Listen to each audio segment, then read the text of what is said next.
नैवेद्यासाठी असो किंवा उपवास सोडण्यासाठी आपण जी थाळी बनवतो त्यामध्ये असो गोडाचा पदार्थ लागतोच।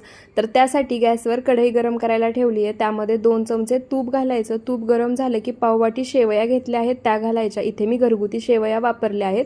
शेवया हलकासा सोनेरी रंग येईपर्यंत भाजून झाल्या की आता त्यामध्ये 1 चमचा बारीक रवा, काजूचे काप आणि मनुके घालायचे आणि पुन्हा शेवया मंद आचेवरती डार्क सोनेरी रंग येईपर्यंत भाजून घ्यायच्या। त्यानंतर इथे मी अर्धा लिटर दूध घेतले, ते दूध यामध्ये घालायचं आणि शेवया दुधामध्ये छान एकसारख्या मिक्स करून घ्यायच्या। त्यानंतर त्यामध्ये चिमूटभर केसर काड्या आणि 2 हिरव्या वेलची फोडून घेतल्या आहेत त्या घालायच्या। केसर आणि हिरवी वेलची दुधामध्ये छान एकसारखं मिक्स करून घ्यायचं आणि मंद आचेवरती खीरीला उकळी काढून 1-2 मिनिटं खीर शिजवून घ्यायची। त्यानंतर त्यामध्ये पोहे खायच्या चमच्याने 5 चमचे साखर घालायची। तुम्हाला जसं गोड आवडतं त्यानुसार साखर कमी जास्त घालू शकता। साखर घातल्यानंतर खीर मंद आचेवरती 8 ते 9 मिनिटं छान अशी शिजवून घ्यायची।